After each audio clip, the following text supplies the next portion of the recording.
Stop trying to know yourself so hard. We're actually pretty bad at understanding ourselves. Is the reason you're always doom scrolling and watching Netflix because a particular event in your life left you consumed with existential dread? Did something happen that made you think you're in need of a psychedelic-induced spiritual experience in the Amazon? Or have you just gotten into the habit of reliving every little moment of boredom with a couple scrolls on Instagram? Making sure you have your phone every single time you go to the bathroom for years may have told your brain something about boredom. Are the parts of your brain that house the specific reasons why you came to act the way you do even accessible? This is, of course, the promise of psychoanalysis, that a professional will unearth the contents of your subconscious, and these revelations will resolve your problems. Do you know of Dr. Freud, Mr. Ismay?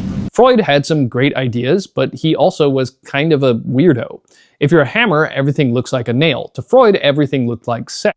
He had all sorts of unique ideas, like man learned to control fire by controlling his homoerotic enjoyment of peeing on fires. That a cause of paranoia was repressed homosexuality. That women were the ones who invented clothes to hide their shameful lack of a Johnson. That pubic hair inspired the invention of weaving, and of course that wanting to have sex with one's mother and kill her father was a universal male experience. Freud also attributed neurotic symptoms to the repression of painful memories, usually sexual ones. What many people don't know about Freud is what he admitted about the unconscious. He said that we can't really tell what is an actual consequential memory unlocked from the unconscious and what is a complete fiction. In a letter to his best friend Wilhelm Fleiss in September 1897, he said, quote, "In the unconscious there is no sign of reality. So one cannot differentiate between the truth and the fiction invested with feeling." In fact, Henry F. Ellenberger reveals in The Discovery of the Unconscious that the patient Anna O, who famously inspired Freud's psychoanalysis, was not in fact even cured. Freud's mentor Joseph Breuer had Anna discuss her past, which led to revelations about the causes of her issues. Except Carl Jung revealed in a 1925 seminar that Freud told him that this cathartic treatment had not actually cured Anna O. Those light bulb moments and epiphanies, insights, they all feel great. The delightful feeling of surprise comes with the confidence that the insight must be true. The thing about the insightful aha moments is that they still feel good even if they're wrong. You can see this process happen multiple times during a game of charades or Pictionary. Someone might excitedly shout, "Oh, I've got it, it's a giraffe," only for the other person to say, "That's not even close at all." In 1988, therapy sessions gradually revealed to Meredith Merrin the utterly shocking contents of her subconscious. The enlightening process dug up a repressed memory that had been tucked away for decades. This led to her finally revealing to her family what may have been at the root of her strained relationship with her father. He had sexually abused her. Faced with Meredith's shocking and bewildering accusation, her family was forced to choose sides, believe her or believe her father, who vehemently denied the accusation. She didn't speak to her father for 8 years after the secret came out. Meredith did not have a good track record as far as relationships with men goes. Several of her romantic relationships, including a marriage, had utterly failed for her.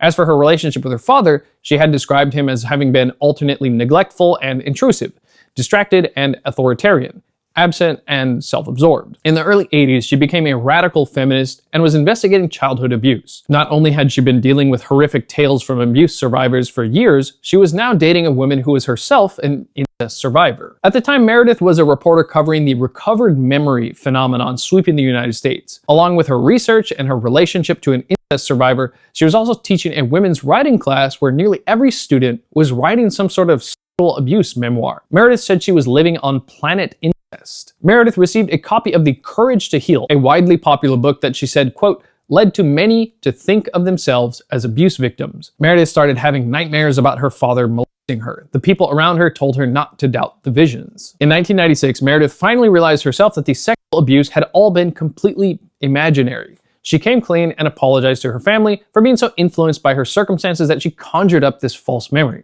She apologized for all the damage it had done.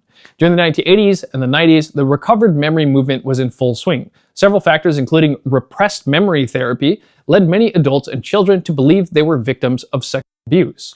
Some cases were accurate. However, there were many cases where the memories in fact turned out to be completely fake, despite the person initially being so confident.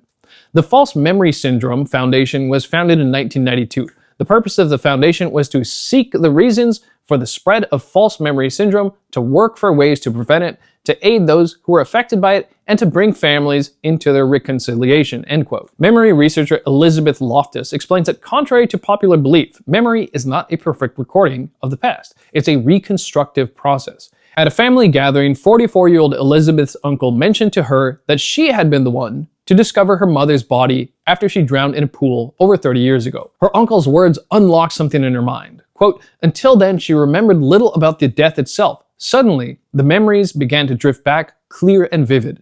A few days later, her brother told her that her uncle said he had made a mistake. Elizabeth's aunt was the one who had found her mother's body, not her." Your mind is not an objective bookkeeper. It's not an unbiased judge.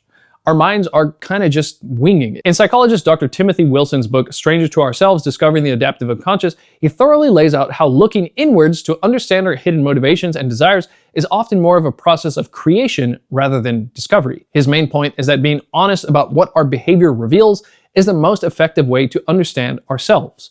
While it may feel like it, the mental conversations we have with our inner narrator aren't always that truthful. A great example of the brain's tendency to make shit up comes from split brain patients. The corpus callosum of these people has been severed. This means their left brain is disconnected from the right brain. The two halves of the brain can't communicate. This leads to all sorts of weird phenomenon like being able to solve certain puzzles but unable to explain why. For example, you could show the left eye a snow scene while the right eye saw a chicken foot.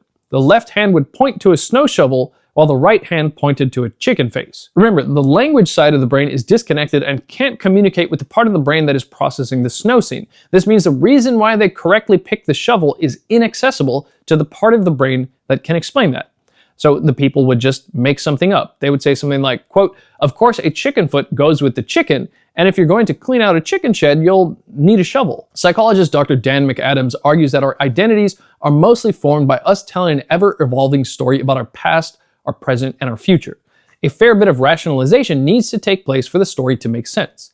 Human psychology, behavior, and values are riddled with contradictions. The purpose of our evolving self-stories is to make a coherent narrative out of conflicting information. McAdams argues that our life stories do not and need not to correspond perfectly with the actual external reality. So that means that they're as much of a dramatization of our personal histories as Mel Gibson's The Patriot is of the events in 1776 America. By the way, of course, our personal stories are mostly based in reality, otherwise you might have schizophrenia. So whatever we go with to explain the events and make up a story about our lives, it would still be a story. Maybe an interesting one, but an unverifiable one. Dr. Wilson also notes that we aren't the best at accurately predicting what has the biggest effect on our own moods day to day. He conducted a study where they asked college students to keep track of their moods every day for 5 weeks. They also rated several things that might affect the mood, like weather, the quality of their relationships with friends, and sleep. They then painstakingly computed the precise correlations between these variables and the people's moods. They also asked the students themselves how much they thought each variable affected their mood. What made this interesting was that they also asked a separate group of complete strangers to judge the relationships between the variables and the daily moods of the students. These strangers were given no extra information whatsoever about the students. It turned out that the students themselves and the strangers both correctly predicted how important relationships were for mood, but both incorrectly predicted the importance of sleep on mood. The complete strangers were just as accurate in their prediction about what affected the students' mood as the students themselves. Wilson writes, "The tremendous amount of information the participants had about themselves, their idiosyncratic theories, all the private information that they had about themselves, did not make them any more accurate than complete strangers." Wilson also reports on several other experiments, like asking people to give reasons why they preferred one type of pantyhose to another. The people would say something about the feel of the fabric, how stretchy it was, and so on, but what the data showed was that the simple placement of the pantyhose was a big predictor of the preference. People usually preferred pantyhose that was placed on the right side of the table, yet no one correctly identified this as the reason why they picked it. Another interesting example he gives is that of the famous hot girl on a bridge experiment. Researchers had a very attractive woman equipped with a clipboard ask men various questions about scenic attractions' effect on people's creativity. This took place at a park in British Columbia, which had a scary footbridge that went across a deep gorge. The woman approached men in 2 conditions. One was in the middle of the bridge that was shaking in the breeze. The other was when they were already resting at a park bench. After asking the question, she would tear off a piece of the page of the questionnaire, write her number down, and say that they could call her if they had any questions.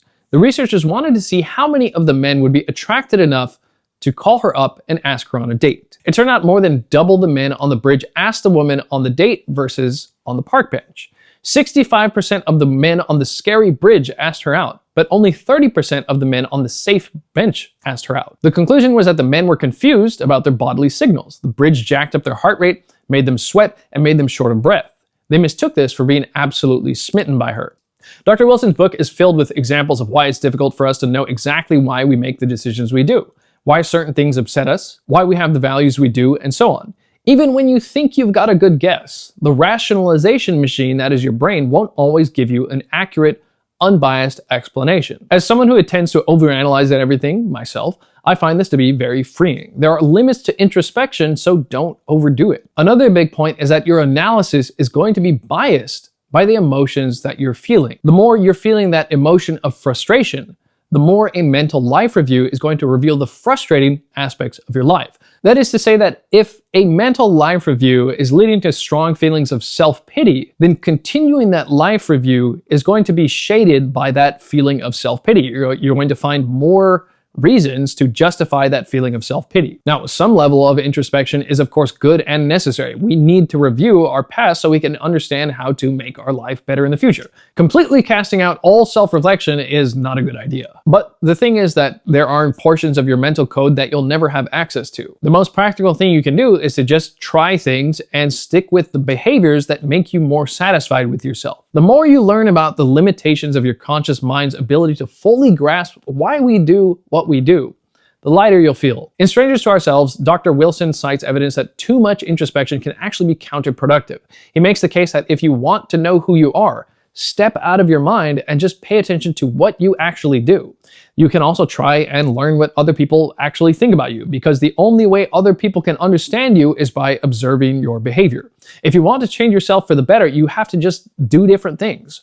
And often when we want to change for ourselves, we also at the same time want to change how others think of us. So considering people can only judge you based on your behavior, the solution for changing how you feel about yourself and changing how others feel about you is the same. Many people get trapped focusing too much on what's going on inside their head because they think it'll improve their behavior. The reality is that it's often faster to change how your mind works by just changing your behavior patterns first. And lastly, we need to think about causes and goals. We need to pick a psychology based on either one. Carl Jung said, "I am not what happened to me.